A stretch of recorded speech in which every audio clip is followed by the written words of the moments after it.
Hasta dónde puede llegar una persona cuando lo que pierde no es solo dinero, sino la confianza más profunda que había depositado en alguien.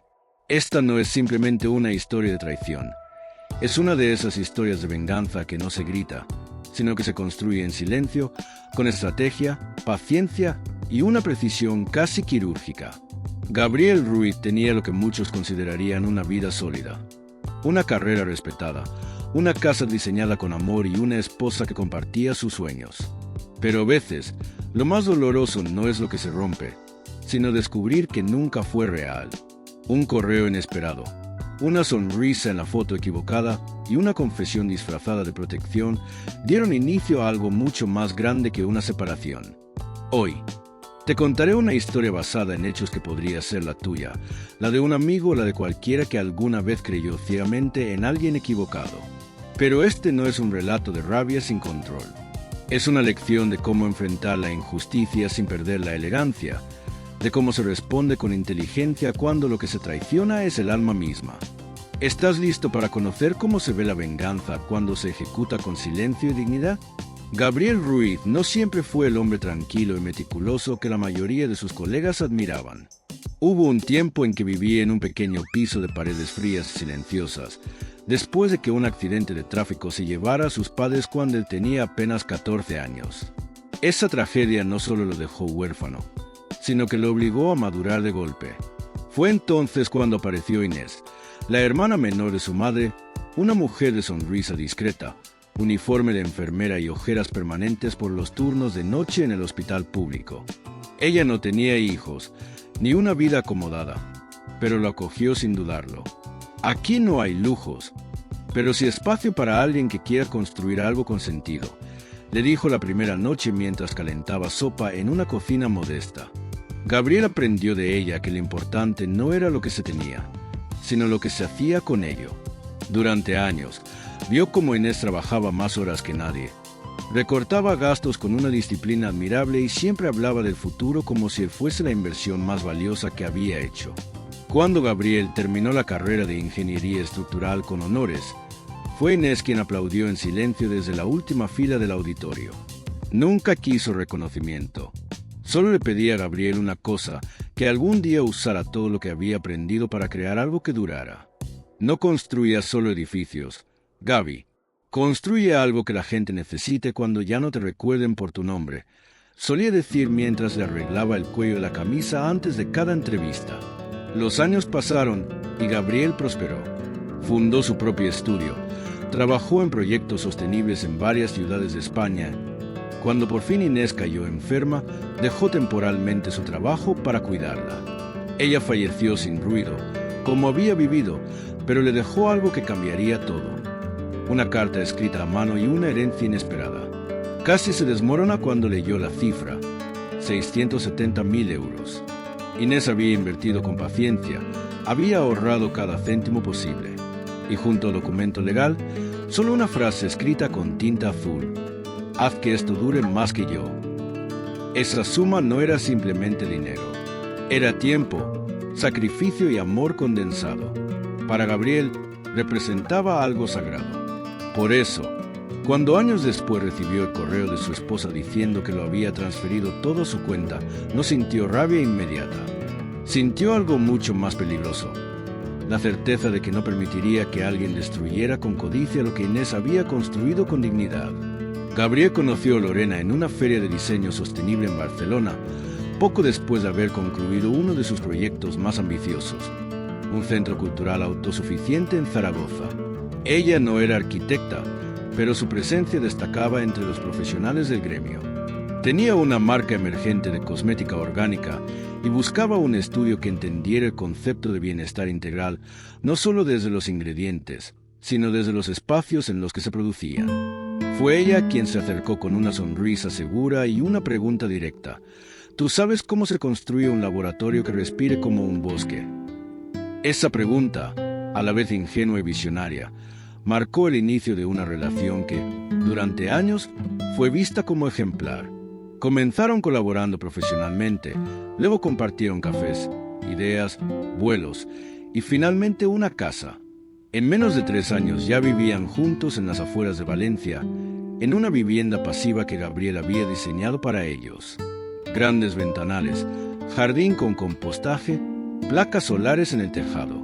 Un espacio que no solo era funcional, sino simbólico, la representación física de lo que estaban construyendo juntos. Lorena hablaba con pasión de su empresa. Mi marca es mi hija, solía decir. Nunca hablaron con seriedad de tener hijos. Gabriel, aunque lo había imaginado alguna vez, respetó su decisión. En vez de una familia, compartían proyectos. Él diseñaba, ella vendía. Él analizaba estructuras, ella intuía tendencias.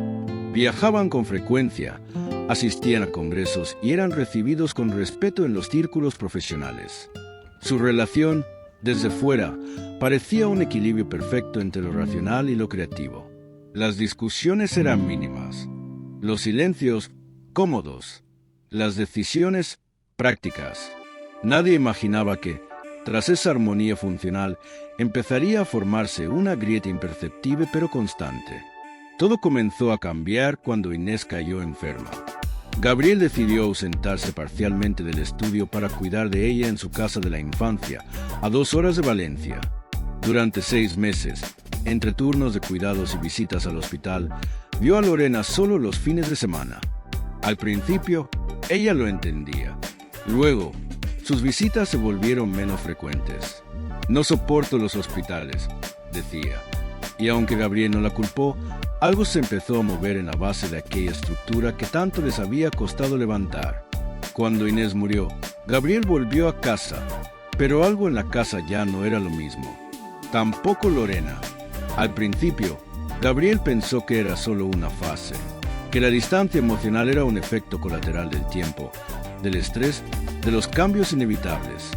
Lorena había retomado su ritmo de trabajo con más intensidad.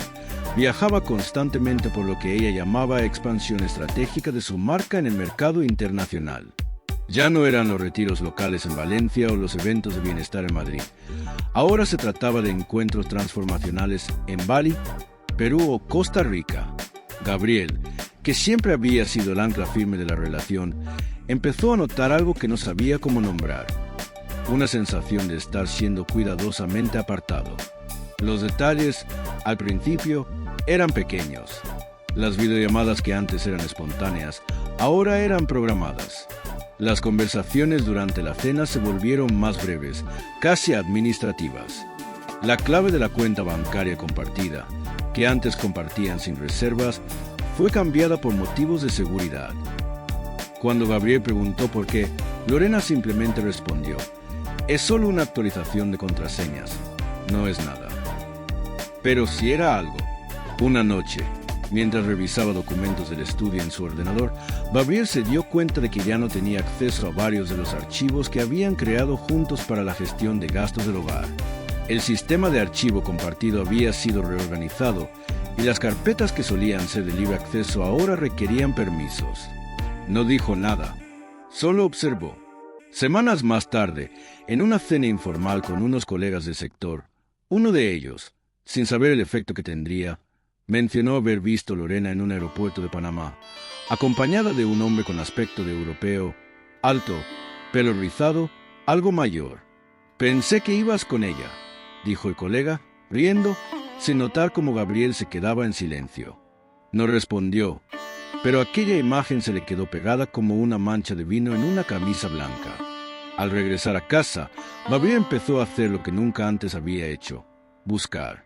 No espiaba, no leía mensajes ocultos, simplemente conectaba las piezas. Revisó estados de cuenta bancarios y detectó movimientos extraños.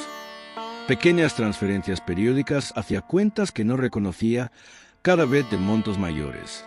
Unos 2.000 euros, luego 4.500, luego 7.000.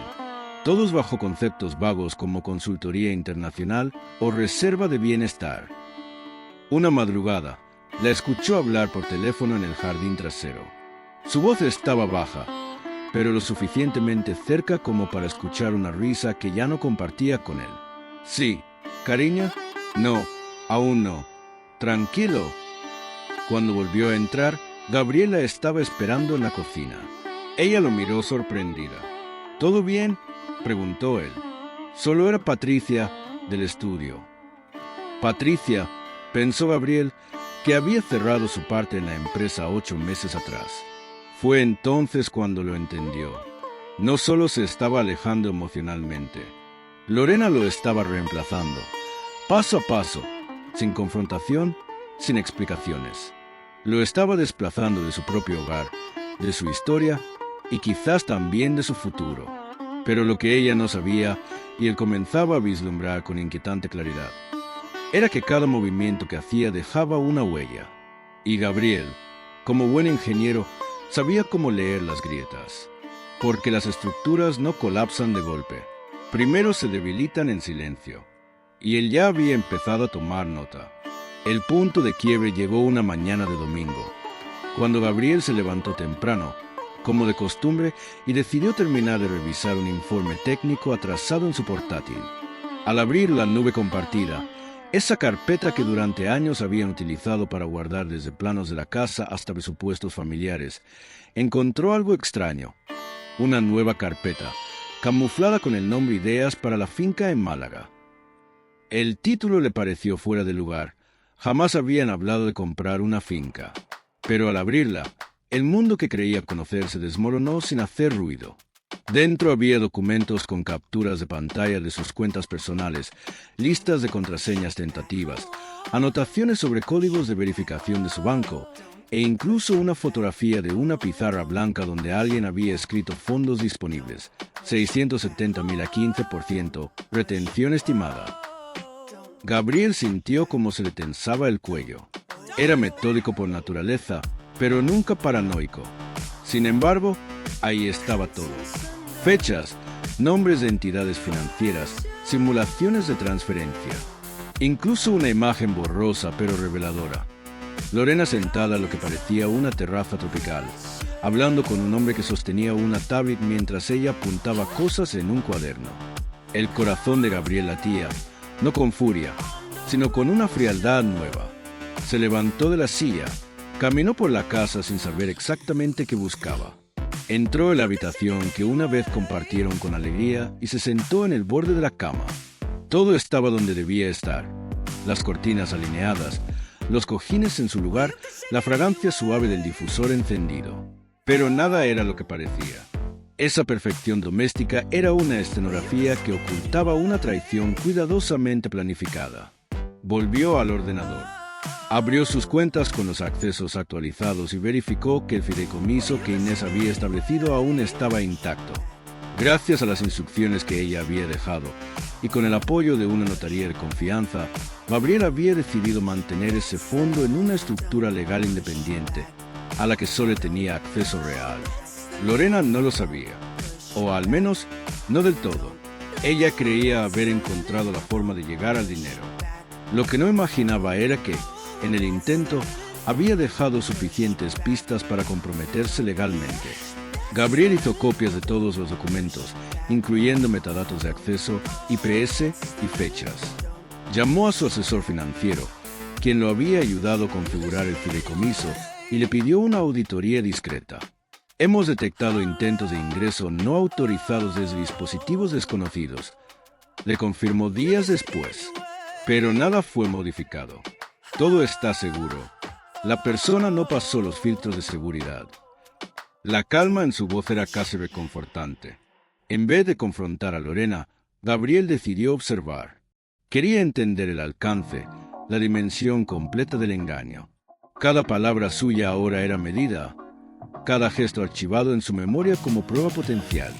A los pocos días, llegó el correo, sin introducción, sin firma. Solo una frase: he decidido transferir tu herencia a mi cuenta. Es lo mejor para los dos. Adjuntaba una foto, tomada en Costa Rica, con el mismo hombre de la terraza. Gabriel no respondió de inmediato. Se sirvió un vaso de agua, miró por la ventana del despacho y escribió 6 palabras. Gracias por informarme. Lo aprecio mucho. Sabía que aquel mensaje no solo era una declaración de ruptura, sino una confesión. Y como ingeniero que había aprendido a leer estructuras debilitadas, entendió que el colapso era inevitable. Solo que esta vez sería él quien controlaría la demolición. Gabriel siempre había creído que la mejor defensa era la prevención. Y ahora, enfrentado a una traición tan cuidadosamente ejecutada, supo que no era el momento de actuar por impulso, sino de planificar como si se tratara del proyecto más importante de su vida. Aquella misma mañana, después de recibir el correo de Lorena, no llamó, no escribió, no confrontó. En cambio, hizo 3 llamadas clave: a su abogado de confianza, a su asesor financiero y a una notaria especializada en protección patrimonial. A todos les envió una simple instrucción: inicien el protocolo de seguridad. Esto va en serio. La primera reunión fue con su abogado, Julián, un hombre meticuloso y sin adornos, que desde el primer minuto supo que esto no era solo un caso de separación, sino un potencial fraude patrimonial. Gabriel le mostró los documentos, las capturas, los registros de actividad de la nube, las IPs y las evidencias del intento de acceso al fideicomiso. Julián apenas levantó una ceja. Ella cree que ha ganado tiempo, pero lo único que ha hecho es dejar una huella perfecta. Podemos demostrar intención, premeditación y uso indebido de datos confidenciales. Esto no es solo moralmente incorrecto, Gabriel. Es penal. Esa tarde se reunieron en la notaría con la abogada que había llevado originalmente el fideicomiso de Inés. Tras revisar la estructura del fondo, confirmó que ningún movimiento había sido autorizado y que todos los accesos fallidos estaban registrados con hora, dispositivo y ubicación. Este fideicomiso fue diseñado precisamente para evitar lo que ella ha intentado hacer, explicó con serenidad. Y ahora tenemos una prueba sólida de que intentó violarlo. Acordaron iniciar un monitoreo constante en tiempo real. Cualquier intento nuevo quedaría registrado automáticamente. Mientras tanto, Lorena seguía ausente. Solo una breve respuesta a su mensaje: me imaginé que lo tomarías así. Cuando estés más tranquilo, podemos hablar de cómo reorganizar todo. No tiene por qué ser hostil. Gabriel no respondió. En cambio, siguió trazando su estrategia. Solicitó extractos detallados de todas sus cuentas compartidas y descubrió que en los últimos 6 meses, Lorena había transferido casi 180.000 euros a una cuenta externa en una cooperativa financiera poco conocida. Los conceptos eran difusos: consultoría energética, expansión holística, fondo de reserva privada. Nada encajaba. Pidió a Julián revisar si esas transferencias podían ser reclamadas legalmente como parte del patrimonio común. La respuesta fue afirmativa. Al no existir separación de bienes firmada y habiéndose realizado sin autorización, se trataba de vaciamiento patrimonial. Vamos a reclamarlo todo, dijo Julián. Pero primero, vamos a movernos antes que ella. El siguiente paso fue contactar a un experto en informática forense para consolidar las pruebas. Cada archivo abierto, cada documento copiado, cada foto almacenada por error en la carpeta Ideas para la finca fue replicado, autenticado y sellado ante notario. Luego prepararon un expediente con toda la documentación. Gabriel lo revisó página por página con la frialdad de quien calcula los cimientos de un puente. Si algo falla, todo colapsa. 5 días después, Lorena regresó. No avisó. Entró a la casa con las llaves de siempre, dejó su maleta en el recibidor, como si nada hubiese cambiado. Gabriel la saludó con cortesía, le ofreció un té y le dijo que había algo que necesitaban discutir. Prefiero que lo hablemos con presencia legal, respondió ella. He contactado a un abogado, se llama Daniel Ríos. Él se pondrá en contacto contigo. Y lo hizo. 2 horas más tarde, el abogado llamó. Un tono amable, diplomático. Mi clienta busca una resolución pacífica. Está dispuesta a negociar un reparto justo. Gabriel tomó nota del nombre, agradeció la llamada y esa misma noche envió a través de Julián el expediente completo a la oficina del abogado Ríos. Lo que ocurrió en los días siguientes fue casi quirúrgico. Julián recibió una solicitud de reunión urgente. La postura del abogado de Lorena cambió radicalmente al revisar la documentación. Acceso no autorizado, vaciamiento de cuentas, intento de fraude sobre un fideicomiso e incluso evidencia de una relación sentimental con el supuesto asesor financiero de su empresa. Mi cliente reconoce que pudo haber actuado de forma precipitada, dijo Ríos en la reunión. Gabriel no respondió. Solo deslizó sobre la mesa una hoja con la propuesta. Devolución del 50% del dinero sustraído, renuncia completa a cualquier reclamo sobre el fideicomiso y firma de un acuerdo de confidencialidad. A cambio, él no lo demandaría penalmente. El abogado leyó en silencio. «Esto no es venganza», dijo Gabriel antes de marcharse. «Es ingeniería de consecuencias». La propuesta sobre la mesa no solo marcaba un punto de inflexión legal, sino también el principio de una exposición inevitable. Porque lo que Gabriel había construido no era simplemente un caso sólido para una negociación privada, sino un relato que, aunque no lo buscaba, comenzó a filtrarse en círculos donde el silencio no era opción. Y como suele suceder cuando una mentira se sostiene sobre demasiados frentes, el colapso comenzó desde dentro. Días después de la reunión con el abogado de Lorena, Gabriel recibió un mensaje inesperado de un antiguo compañero de universidad, ahora periodista de investigación en una revista especializada en economía ética y sostenibilidad. «He oído rumores sobre una figura pública vinculada al sector wellness, implicada en una red de movimientos financieros turbios. ¿Tienes algo que contarme?» Gabriel no respondió de inmediato. Reflexionó. No era alguien que buscara escándalo, pero tampoco era alguien que permitiera que las cosas importantes quedaran enterradas por conveniencia. Así que lo invitó a tomar un café. Durante 2 horas, Gabriel no dio nombres.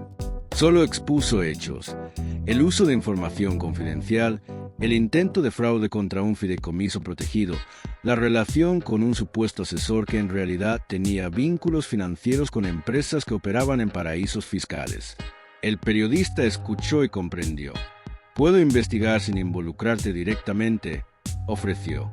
«No quiero quemar nombres, pero esto que me has contado tiene implicaciones éticas que van más allá de una traición conyugal».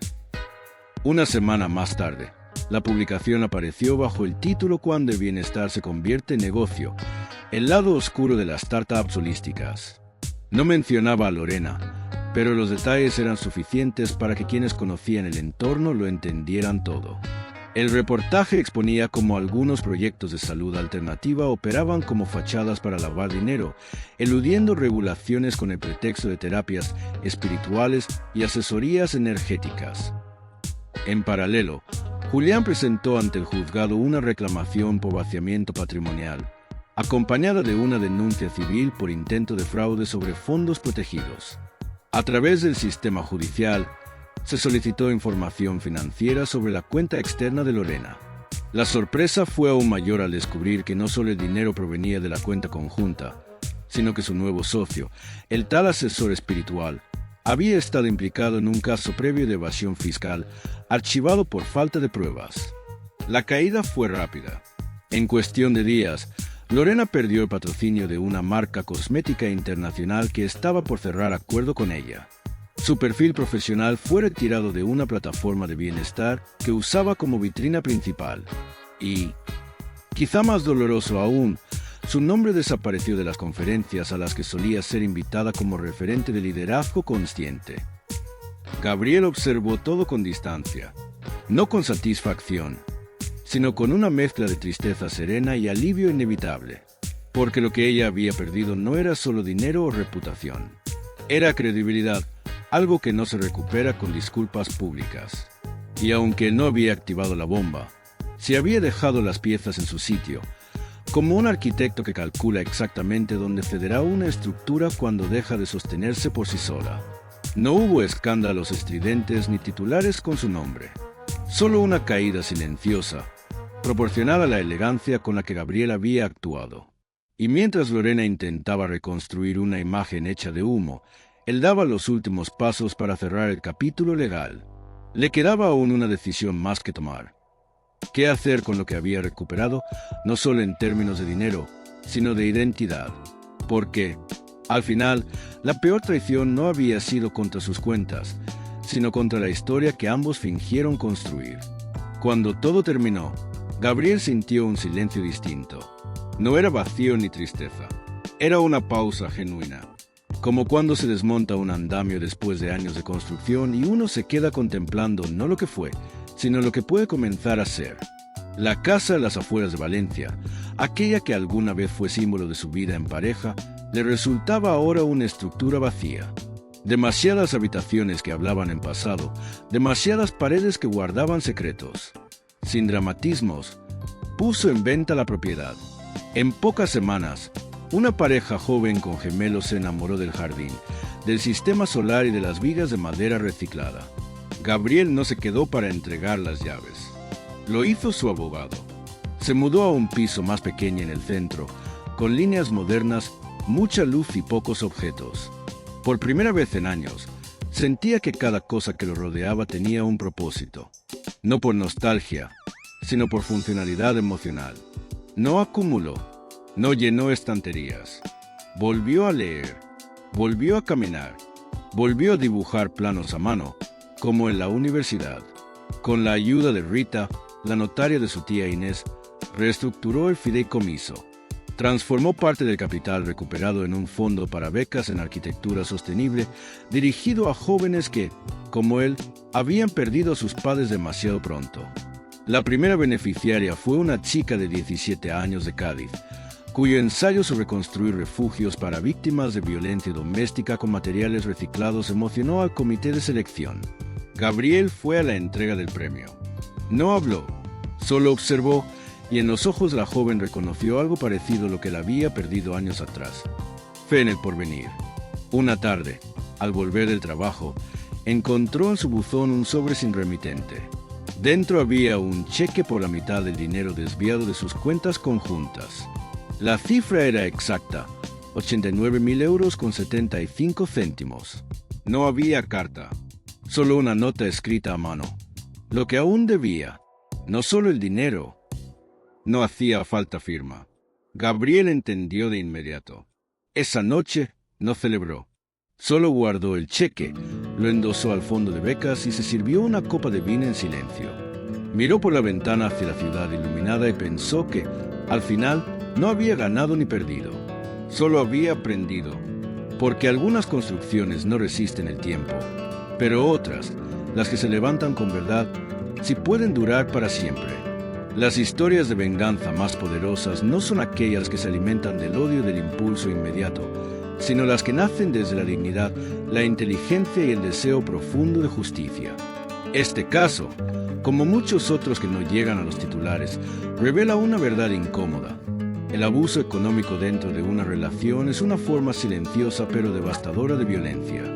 Según la abogada y especialista en derecho patrimonial Clara Borràs, muchas personas no se dan cuenta de que su pareja accede o manipula sus bienes hasta que ya es demasiado tarde. La prevención legal, como los fideicomisos o la separación de patrimonios bien asesorada, no es desconfianza, es una herramienta de autonomía. Desde la perspectiva psicológica, el doctor Javier Corral, terapeuta de pareja, advierte: una traición financiera suele ser solo la punta del iceberg. Detrás hay desequilibrio emocional, manipulación afectiva y, muchas veces, una profunda desconexión no atendida. Si algo nos enseña esta historia es que reconstruir vale más que vengarse, y que, incluso después del daño, se puede construir algo mejor. ¿Te ha pasado algo parecido o conoces una historia similar? Déjalo en los comentarios. Y si este contenido te hizo reflexionar, suscríbete y comparte, porque contar estas historias también es una forma de justicia.